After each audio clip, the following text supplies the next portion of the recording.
Good morning students. Today I am going to start subject English class 9 chapter 1 The Lost Child book movements. Question number 1. What are the things the child sees on his way to the fair? Why is he lagging behind? बच्चा जो है मेले के रास्ते में क्या क्या चीज़ें देखता है और वो बार बार पीछे क्यों छूट जाता है, ये क्वेश्चन है. आंसर देखिए. First of all the child sees a toy shop. सबसे पहले बच्चा देखता है खिलौने की दुकान.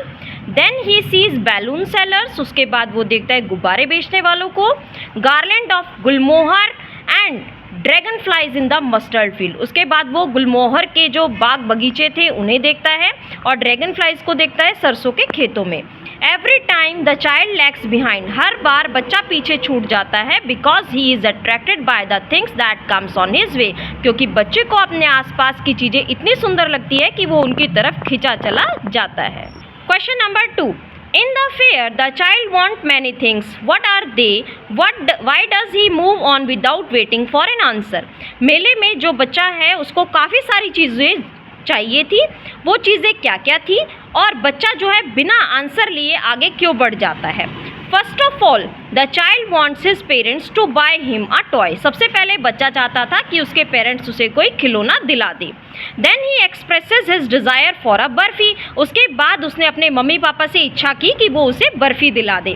But he knows his request will be not fulfilled. लेकिन बच्चे को पता था कि उसकी जो रिक्वेस्ट है वो फेल होने वाली है, वो पूरी नहीं होगी. So he moves on without waiting for an answer. इसीलिए वो आगे बढ़ता चला जाता है बिना जवाब लिए. Come to the question number 3. When does the child realize that he has lost his way? बच्चे को कब एहसास होता है कि उसने अपना रास्ता खो दिया है, मतलब वो भटक गया है. How has his anxiety and insecurity been described? तो इस चीज़ का हमें किस तरीके से पता चलता है. आंसर देखिए. The child sees a roundabout. Roundabout होता है बच्चों एक झूला, जो गोल गोल जिसमें बच्चे घूमते हैं ना, वो एक तरह का झूला होता है. उसको सबसे पहले बच्चा देखता है. He wants to have a ride on it. बच्चा चाहता है कि मैं भी उस पर एक बारी झूला झूलूं. He makes a request. अब वो क्या करता है, अपने पेरेंट्स से रिक्वेस्ट करता है. But there is no reply. लेकिन उसे कोई भी जवाब नहीं मिलता है. He turn around to look for his parents. अब बच्चा इधर उधर ढूंढता है अपने पेरेंट्स को, घूम घूम के देखता है. But they were not there. लेकिन उसे अपने पेरेंट्स कहीं भी दिखाई नहीं देते हैं.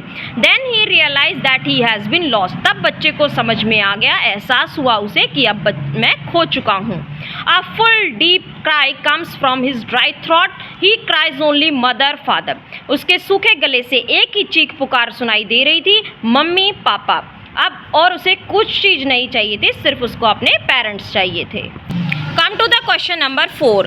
Why does the child lost interest in the things he wanted earlier?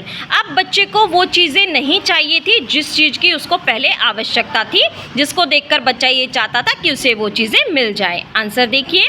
The child has lost his parents. बच्चे ने अपने पेरेंट्स को खो दिया था.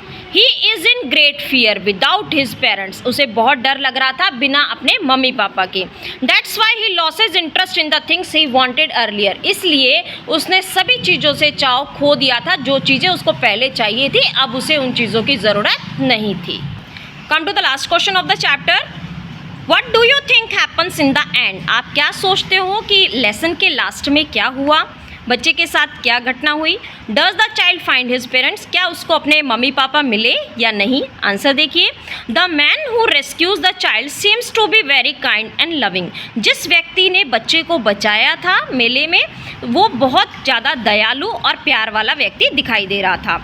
I think he will look for the child parents. मैं सोचता हूँ कि ज़रूर उसने कोशिश करी होगी बच्चे के पेरेंट्स को ढूंढने की. He will find them somewhere. और उसे कहीं ना कहीं उनको वो मिल गए होंगे. And hand over the child to them. और ज़रूर उसने बच्चे को उसके मम्मी पापा तक पहुंचा दिया होगा. सो स्टूडेंट्स, यहाँ पर हमारे चैप्टर 1 के क्वेश्चन आंसर कंप्लीट होते हैं. आप सभी बच्चे इन्हें अच्छे से कॉपी में नोट डाउन कीजिएगा और लर्न कीजिएगा. Thank you students. Have a nice day.